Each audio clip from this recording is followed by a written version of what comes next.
Leader of the Opposition, Kemi Badenoch. Mr. Speaker, the Prime Minister can plant as many questions as is like with his backbenchers. But at the end of the day, I'm the one he has to face at the dispatch box. And I welcome him, Mr. Speaker. I welcome him back from...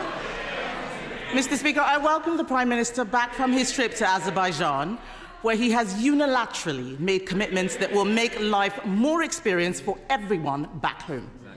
Speaking of making life... Somebody's suggesting reading. I think if you notice, the Prime Minister also reads. So please get your answer. Leader of the Opposition. And, Mr. Speaker, I can pre-prepare my questions, but he needs to answer from his mind. Yes. Speaking of making life... Responsible for the answers. So he has made life more expensive with his unilateral commitments, but speaking of making life more expensive, will the Prime Minister confirm that he will keep the cap on council tax? Mr. Speaker, she talks of the trip to COP. I'm very proud of the fact that we're restoring leadership on climate to this country, to the UK, because that will be measured in lower bills on energy independence and the jobs of the future.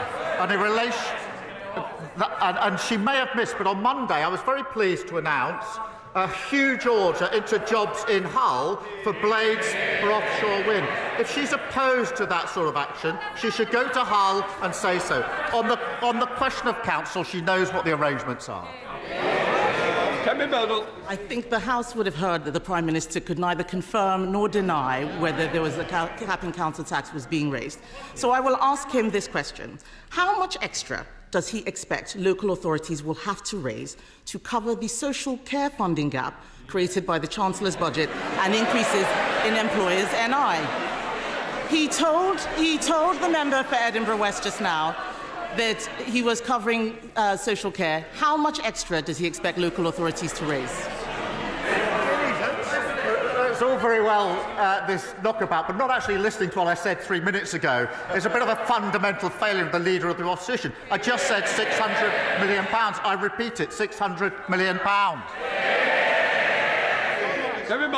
That he has repeated that number because he has probably not listened to the Labour-run LGA, who said that with no separate funding for the Chancellor's budget announcements, care providers will likely see increased costs, which will cost councils more, and all of the £600 in grant increase he is giving will not cover what is required for adult social care. It is clear that they had not thought through the impact of the budget, and this is the problem with having a copy-and-paste Chancellor.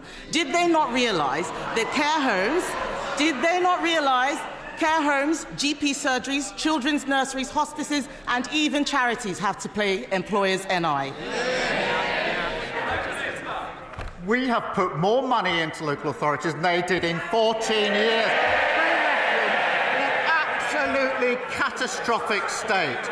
We produced a budget which does not increase tax on working people, nothing in the payslip, investing in our NHS, investing in our schools so every child can go as far as their talent will take them, investing in the houses of the future. If she's against those things, she should say so. Mr. Speaker, I'm not against any of those things. But, of course not. None of us are against any of those things. But he has confirmed that he does not know what is going on. The Prime Minister probably does not realise that on Monday, the Ministry for Communities, Local Government and Housing revealed that councils will need to find an additional £2.4 billion in council tax next year. That's a lot more than £600 million. I know that he's been away, but did the Deputy Prime Minister, who runs that department, make him aware of their £2.4 billion black hole? So let me get this straight, Mr. Speaker. She doesn't want any of the measures in the budget, but she wants all the benefits. So the Magic Money Tree is back after 2 weeks in office. 2 weeks in office. They've learned absolutely nothing.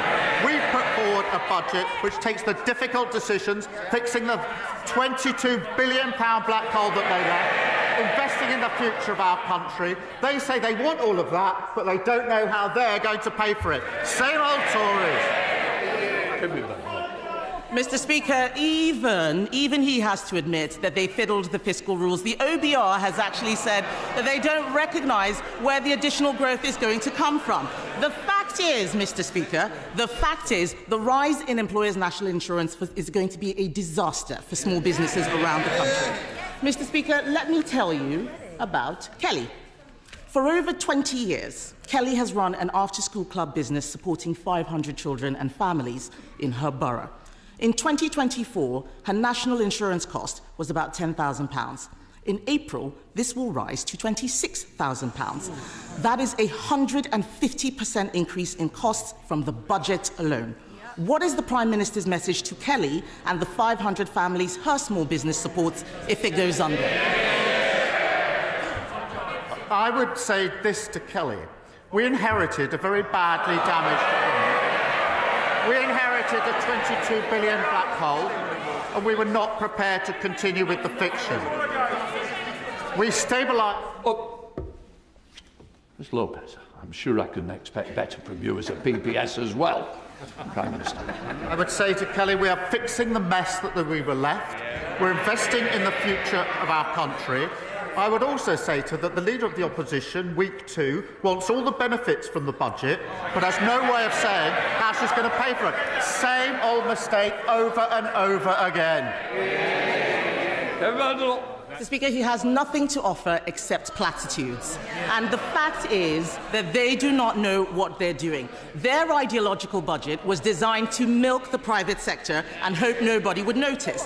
Now his cabinet ministers are all queuing up for public sector bailouts to his tax mess. If he is going to bail out the public sector, then can he tell us this?